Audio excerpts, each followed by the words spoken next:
Hello everyone, welcome to this lecture on hybrid bonding in PCB and advanced packaging. This video is designed for students and researchers starting from basic concepts and gradually moving toward applications and reliability challenges. Hybrid bonding is one of the most important technologies enabling 3D ICs, chiplets, AI processors, and high bandwidth memory. So, understanding it is very essential for modern packaging engineers. In this video, we will answer 5 key questions. We will know what exactly is hybrid bonding? Why is the industry moving away from solder-based interconnects? How does the hybrid bonding process work? Where is it used in real products? And finally, we will know what are the open research and reliability challenges. The illustrations show traditional solder bump bonding and the modern hybrid bonding. Packaging has continuously evolved to support higher performance, smaller size, and higher integration. We started with air bonding, then moved to flip chip, then microbumps. However, microbumps are now reaching their physical limits. This is why hybrid bonding was introduced as the next step in packaging evolution. You can see here the approximate pitch values for all 4 technologies, which indicates how it reduced over the time. Hybrid bonding permanently bonds the surfaces of 2 wafers or dies or chiplets. Hybrid bonding is called hybrid because 2 different bonds form at the same time. One is copper to copper bonding, which provides electrical connection, while oxide or polymer dielectric bonding provides mechanical support and insulation. Unlike flip chip, there is no solder involved. The copper atom directly bond through diffusion. Solder has served the industry well for decades, but it has fundamental limitations. As interconnect pitch shrinks, solder joints suffer from intermetallic compound brittleness, thermal fatigue, and reliability issues. At high frequencies, solder also introduces signal loss and parasitic effects. Hybrid bonding removes solder entirely, eliminating this problem at the root. So compared to wire bonding and microbumps, hybrid bonding achieves much smaller pitch, lower resistance, and better reliability. This is why it is rapidly replacing microbumps in advanced nodes. Hybrid bonding enables the fine pitch interconnects required for heterogeneous integration, where logic, memory, and accelerators are combined.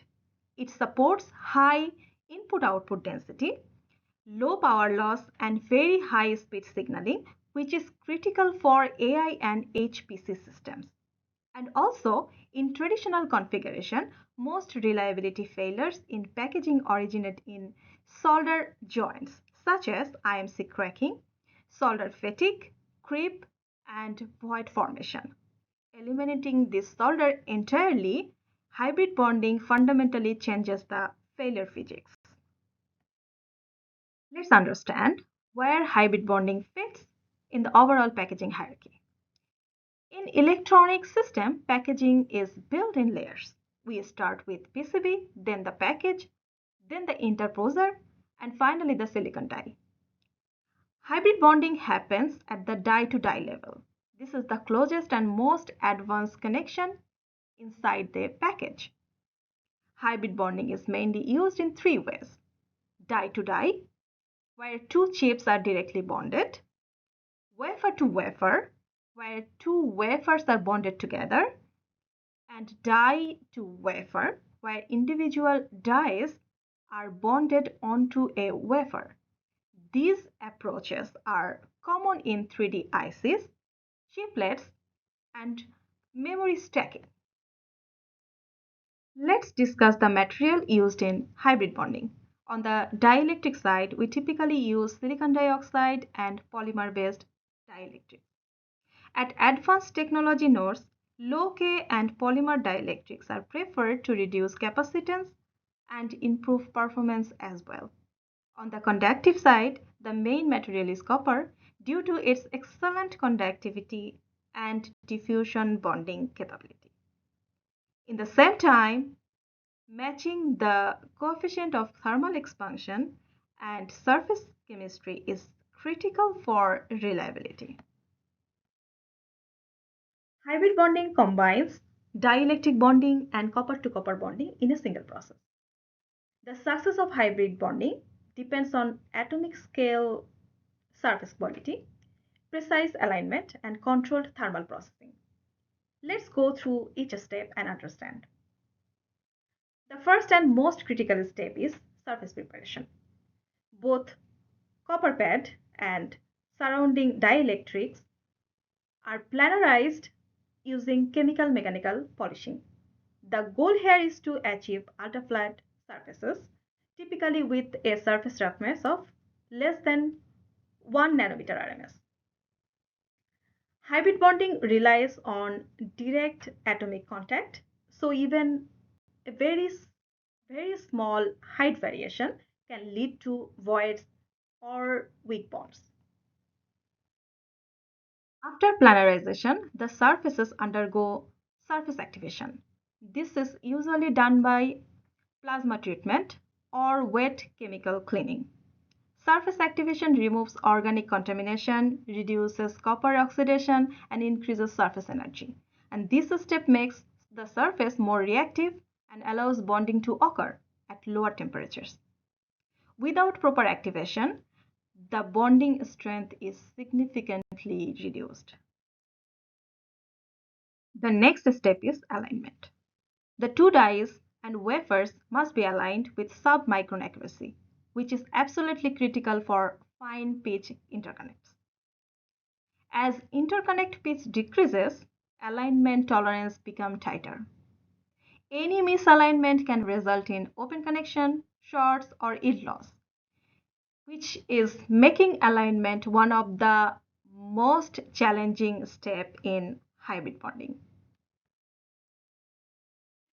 Once aligned, the surfaces are brought into contact at room temperature. At this stage, dielectric to dielectric bonding occurs first, driven by van der Waals forces and hydrogen bonding. This pre-bond provides mechanical stability and hold the two surfaces together before metal bonding occurs. And importantly, copper is not yet fully bonded at this stage. The final step is thermal annealing, typically performed between 200 and 400 degrees centigrade. During annealing, copper atoms diffuse across the interface, forming a strong copper-to-copper metallurgical bond. This diffusion bonding eliminates the interface and allows copper-to-copper connection to behave like a bulk copper rather than a traditional solder joints. And this is what gives hybrid bonding its excellent electrical and mechanical performance. I'm again emphasizing the surface preparation. Hybrid bonding is extremely sensitive to surface quality. Even nanometer scale roughness or a single particle can create voids or causes electrical failure. This is why hybrid bonding must be done in ultra-clean environments. Let's discuss the advantage once again. Hybrid bonding provides extremely low resistance and inductance because the interconnects are very short and continuous. As a result, it delivers excellent signal integrity, particularly at high frequencies where performance is most sensitive. To be more specific, low capacitance enables lower power consumption while supporting high speed operation, and low resistance improve signal integrity, and enhance power distribution across the system. Since solder joints are primary source of reliability failures in electronic packaging, by eliminating solder, hybrid bonding removes IMC-related cracking, fatigue, creep deformation, and void formation.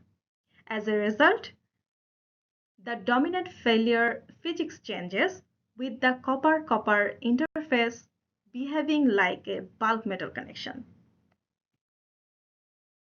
Despite its numerous advantages, hybrid bonding is not failure-free.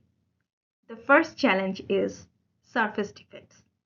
Even very small particles or surface scratches can create voids at the bonding interface. The second challenge is copper oxidation.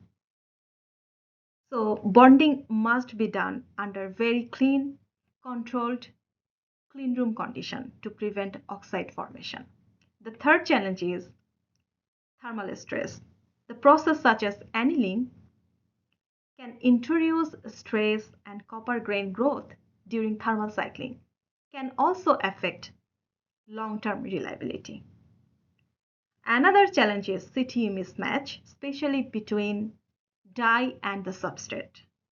Although hybrid bonding improves reliability, underfill or edge bonding is still often required at the package level to manage stress. Even with hybrid bonding, package level reliability still depends on underfill and edge bonding. These materials protect structure from drop shock, vibration, and board level bending. The same physics applies as in large BGA packages. I will discuss underfill and edge bonding in separate lectures. Hybrid bonding is no longer a laboratory concept. It is already deployed in high bandwidth memory stacks, AI processors, and chiplet-based architectures, where extremely fine pitch, low resistance interconnects are required. Major semiconductor companies like TSMC, Intel, Samsung have successfully commercialized hybrid bonding technologies. So we can say this approach is manufacturable, reliable, and scalable. One major direction is less than 2 micron pitch bonding, which enables even higher interconnect density for next generation logic and memory integration. Another key research area is hybrid bonding on organic substrates. While current implementations are mostly silicon based, extending hybrid bonding to organic materials is essential for reducing cost and improving system level integration. To summarize, hybrid bonding enables extreme scaling, allowing much fine interconnect pitches than traditional approaches. It also delivers high performance with lower resistance, lower capacitance, and excellent signal integrity. At the same time, hybrid bonding offers improved reliability by eliminating solder-related failure mechanism.